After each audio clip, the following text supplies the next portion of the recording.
안녕하십니까. 한반도 안보전략연구원 국제전략연구소장 김광진입니다. 오늘은 중국에 대해서 말씀드리고자 합니다. 지난 7월 26일 한덕수 국무총리가 국회 대정무 질문에서 답변한 것처럼 지금 중국 경제가 꼬라박고 있습니다. 이러한 심각한 경제 위기에다가 중국은 대외적으로 고립이 심화되면서 3연임을 앞둔 시진핑이 총체적 위기를 맞고 있는 상황입니다. 2019년 11월 우한에서 처음 코로나19가 발생할 당시 그 충격으로 중국 경제는 2020년 1사분기 성장률이 마이너스 6.8% 하락하였으나 우한 봉쇄와 정부 대규모 양적 완화를 통한 고강도 경기 부양으로 세계에서 가장 먼저 경제 회복에 성공하였습니다. 이러한 경제 회복은 시진핑과 중국의 큰 자부심이었고 중국 공산당 체제의 우월성을 증명한 것이라고 시진핑과 중국은 자화자찬하였습니다. 이에 자신감을 얻은 시진핑은 부동산 규제, 빅테크 규제 등 공동부유라는 사회주의 정책을 강화해 나갔습니다. 이러한 가운데 올해 3월 감염성이 매우 높은 오미크론이라는 변이 바이러스가 등장하여 상하이를 비롯 선전, 지린 등 전국적으로 확산되기 시작했고 이에 따라 우한 등 특정 도시 봉쇄만으로 코로나19를 극복할 수 있었던 2020년과는 달리 전국 그 모든 지역이 제로 코로나 정책으로 인한 고도 방역 체계를 상시화하면서 경제에 치명적 타격을 가하였고 이는 공동부유 정책에 따른 부동산 위기와 맞물리면서 중국 경제를 몰락으로 이끌고 가고 있습니다. 먼저 중소은행들의 예금 인출 중단으로 중국 금융체계 취약성이 드러나고 있습니다. 지난 4월 18일 허난성과 안휘성의 일부 시골 은행들이 시스템 업그레이드를 이유로 예금자 40만 명에 대해 400억 원, 즉 우리나라 돈으로 7조 7,400억 원 규모의 예금 지급을 중단하자 이에 항의하는 수천 명의 예금주들이 7월 10일 허난성 성도인 정주시 소재 이민은행 지장 앞에서 내 돈을 돌려달라, 허난성 정부 부패와 범죄에 반대한다 라는 등의 구호를 외치면서 시위를 전개하였고 이를 공안당국이 폭력으로 진압을 시도함으로써 천안문 민주화운동 6월 진압 이래 초유 시민들과 공안 간의 유혈 충돌이 발생하였습니다. 이번 사태의 발생은 지방정부와 지방은행, 지방기업들 사이에 채권 발행과 대출 과정에서 공무원, 은행, 기업들이 결탁하여 자금 횡령, 부정대출, 부실기업 대출 등 온갖 범법 행위를 자행함으로써 지방기업의 도산위기를 가져오고 이에 따른 연쇄의 반응으로 금융체제가 위기에 직면하면서 벌어진 것으로 밝혀지고 있습니다. 문제는 이러한 은행 부실이 허난성과 안휘성의 지방은행들에만 국한된 것이 아니라는 점입니다. 인민은행의 은행 안전평가에 따르면 2021년 즉 작년 12월 현재 전국 4,398개 은행 중 24개만이 안전하고 나머지는 불안전하며 특히 316개 은행은 언제 파산할지 모르는 고위험에 속하는 것으로 알려져 있습니다. 따라서 이번 사태는 금융체제 위기라는 면에서 빙산의 일각에 불과하며 금융규제당국의 통제 실패하면 금융체제 위기가 눈덩어리처럼 커질 위험이 있다는 점입니다.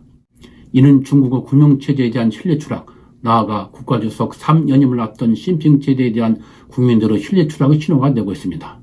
이에 따라 은행보험감독관리위원회는 중소은행에 대한 범죄 행위를 강력 단속해 나갈 것을 선언하고 문제가 된 허난성과 안휘성 중소은행 예금주들이 우선 5만 원, 한국 돈으로 960만 원 인출을 허용하고 7월 25일부터는 10만 원, 약 1,900만 원 인출을 허용하는 등 민심 달래기에 나서고 있으나 평생 모은 자산을 날릴지 모른다는 예금주들의 정부에 대한 불신은 쉽사리 가라앉지 않고 있는 실정입니다. 이와 같이 금융체제 위기 문제가 수면 위로 떠오르는 가운데 부동산 산업의 성장이 1사분기 마이너스 2%에 이어 2사분기에는 마이너스 7%를 기록하는 등 부동산 시장이 몰락하면서 주택 구입자들의 주택을 담보로 한 대출, 즉 모기지 상환 거부 사태가 전국적으로 발생함으로써 중국제에 또 한 번 치명적 타격을 주고 있습니다. 공동부유 정책에 따른 부동산 산업에 대한 온갖 규제로 자금난에 직면한 부동산 개발업체들의 잇따른 디폴트로 아파트 건설공사가 중단된 일이 속출되었고 이에 따라 전 재산을 은행에 담보로 잡고 대출을 받아 아파트를 미리 구매한 주택 구매자들은 입주 기한이 지나도 아파트가 완공되지 않자 이에 항의하는 표시로 은행에 대출금 상환을 거부하는 이른바 모기지 보이콧 사태가 전국적으로 확산되고 있는 것입니다. 이러한 모기지 보이콧 사태는 6월 30일 장제성 징더전시에서 디폴트를 맞은 중국 최대 부동산 개발업체인 헝다그룹이 아파트 건설을 중단하자 아파트 구입자들이 모기지 상환을 거부하면서 시작되었고 이러한 모기지 보이콧이 7월 19일 현재 전국 91개 도시 301개 건설 프로젝트에서 발생하는 등 전국에서 벌어지고 있습니다.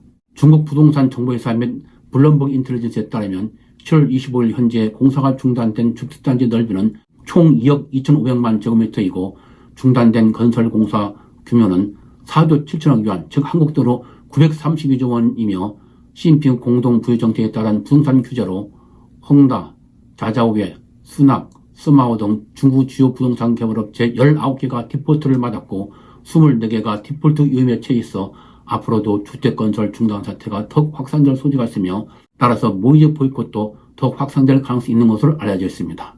이러한 모기지 보이콧은 은행에 큰 타격을 주면 물론 신규 주택 구입자들에게 돈을 뗄까봐 주택 구입을 망설이게 하여 주택, 즉 아파트 판매와 가격을 더욱 하락시켜 중국 GDP 30%를 차지하고 있는 부동산 시장 몰락을 가속화시키면서 경제에 치명적 타격을 주고 있는 것입니다. 왜냐하면 부동산 시장 몰락은 건설자재, 인테리어 등 주택 건설에 관련된 수많은 중소기업들에게 타격을 줄 뿐만 아니라 주택 구입자 대부분이 중산층으로서 이들의 부 70%가 부동산에 묶여있어 부동산 경기 침체와 주택가격 하락으로 자산이 줄어들면서 이들이 소비를 억제하고 있어 이러한 소비 억제가 소비 심리와 경기 회복을 통한 경제 성장의 결정타가 되고 있기 때문입니다. 이에 따라 모기지 보이콧 사태가 중국판 리만 브라더 사태로 갈 가능성이 있다고 중국 경제 전문가들은 평가하고 있습니다.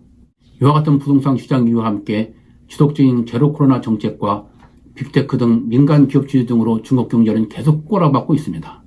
7월 15일과 8월 15일 발표된 중국 통계국 발표에 따르면 2, 4분기 성장률은 1, 4분기 4.8%보다 더 하락한 0.4%로서 마이너스 6.8%를 기록한 2020년 1, 4분기 이래 최저치를 기록했으며 상반기 성장률은 2.5%를 기록하여 올해 성장률 목표치인 5.5% 달성에 점점 어려워지고 있고 소비자 지출 감소와 고용 위기도 점점 심각해지고 있는 상황입니다. 소비자들 지출 나타내는 소매 판매는 2, 4분기에 4.6% 하락하였고 7월에는 6월보다 0.4% 하락하였으며 도시 실업률은 6월 5.5%에서 7월에는 5.4% 하락, 고용 상황이 좀 나아졌으나 16세에서 24세 사이의 청년 실업률은 5월 18.4%, 6월에는 19.3%를 기록한 후 7월에는 19.9% 역대 최고치를 기록하는 등 올해 대졸생 1,070만 명 중 5분질이 실업자인 것으로 나타나고 있습니다. 또한 7월 30일 국가통계국 발표에 따르면 제조업과 부동산 분야의 경제 상황도 아주 나빠지고 있는데 이에 따르면 제조업 하락 여부를 나타내는 제조업 구매 관련자 지수는 6월 50점에서 7월에는 49로 하락하여 5월에 있은 상하이 등 일부 지역의 봉쇄 완화로 조금씩 활기를 되찾아가던 제조업 생산 활동이 다시 위축되고 있는 것으로 나타났으며 서비스 등 비제조업 분야도 6월 54.7에서 7월에는 53.8로 하락하는 등 회복되어 가던 경기가 다시 식어가고 있는 것으로 나타났습니다. 부동산 분야도 100대 부동산 개발업체의 7월 주택 판매가 전년 동기 대비 39.7% 하락했으며 이는 5,231억 4천만 위안, 즉 776달러 규모에 해당하는 물량입니다. 또한 중국 금융정보업체인 차이신이 400여 개 중소기업을 상대로 집계하여 체감 경기를 비교적 정확하게 반영하는 차이신 제조업 구매 관리자 지수도 6월 51.7에서 7월에는 54로 하락함으로써 상하이 등 일부 지역의 제로나 코로나 정책 완화로 회복되어 가던 제조업 생산 추세가 다시 추락함으로써 여전히 경기 회복이 어려운 상황이 있는 것으로 나타났습니다. 이에 따라 올해 경제 성장률 목표치인 5.5% 달성은 거의 불가능한 것으로 평가되고 있는 실정입니다. 이와 같이 중국 경제가 부동산 위기, 고실업률, 소비자 지출 감소 등으로 인한 서비스 분야 및 제조업 위축이라는 삼각파도가 몰려오는 퍼펙트 스톰에 직면하자 이에 긴장한 중국 정부도 위기 탈출을 위한 고역책을 고민하고 있습니다. 국무는 경기 부양을 위해 올해 발행할 예정인 3조 6천억 위안 규모의 특수 목적 채권을 6월까지 모두 앞당겨 발행하여 그 자금을 8월까지 모두 공공인프라 건설에 투자할 예정으로 있는 데다 인민은행은 7월 18일 금융체제에 90억 위안의 긴급 유동성을 제공하는 등 급한 불을 끄기 위한 팽창적인 통화정책을 전개하였습니다. 그러나 리크짱 총리는 7월 19일 세계경제포럼 화상회의에서 경제 살기를 위해 과도한 경기 부양책을 지향하고 대신 코로나 정책을 조정해 나가겠다는 뜻을 밝혔습니다.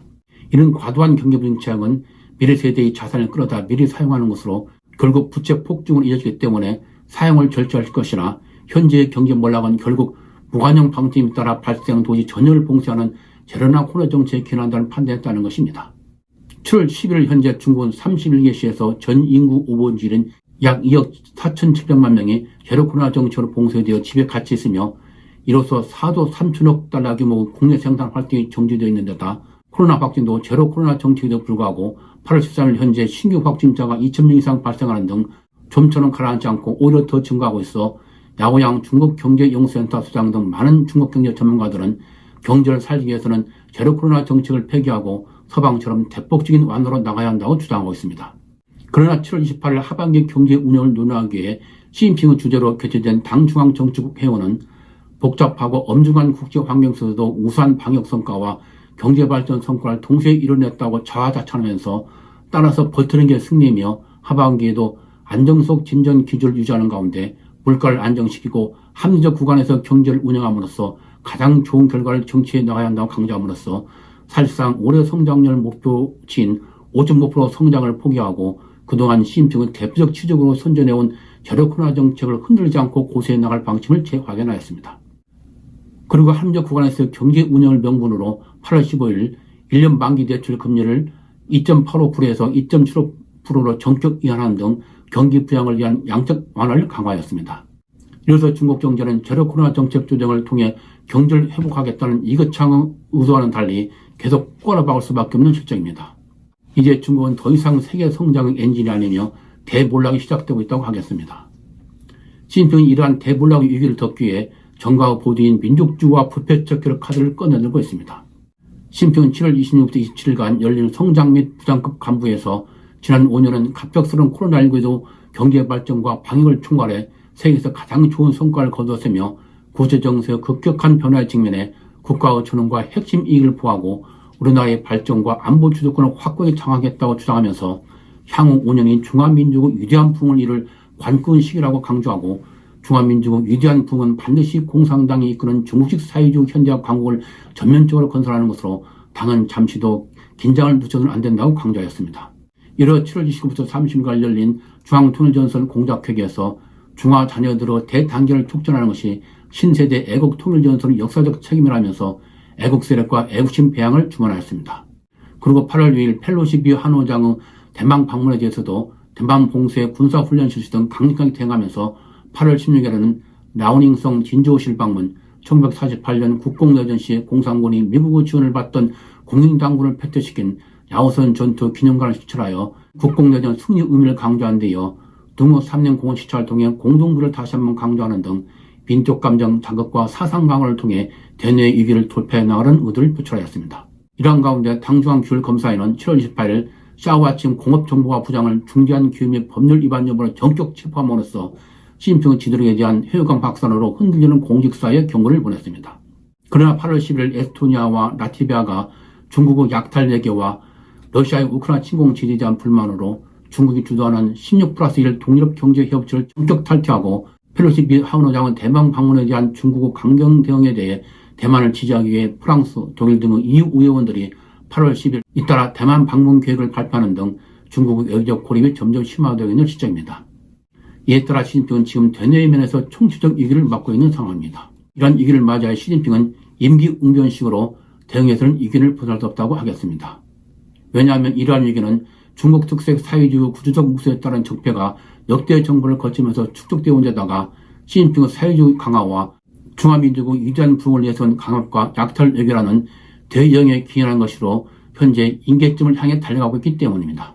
이에 따라 중국 전문가들 사이에서는 중국의 대몰락이 시작되는 평가가 나오고 있으며 시진핑의 궤도수정이라는 대결단이 없는 한 중화민족의 위대한 부흥이라는 중국몽은 결국 중화민족의 거대한 몰락이라는 중국망으로 끝날 가능성이 점점 커지고 있다고 하겠습니다.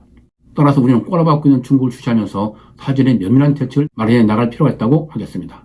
오늘은 중국 현 시장에 대해서 말씀드렸습니다. 시청자 여러분의 중국에 대한 올바른 이해에 도움이 되었으면 좋겠습니다. 앞으로도 새로운 국제 이슈를 가지고 여러분을 찾아뵙도록 하겠습니다. 시청해주셔서 감사합니다.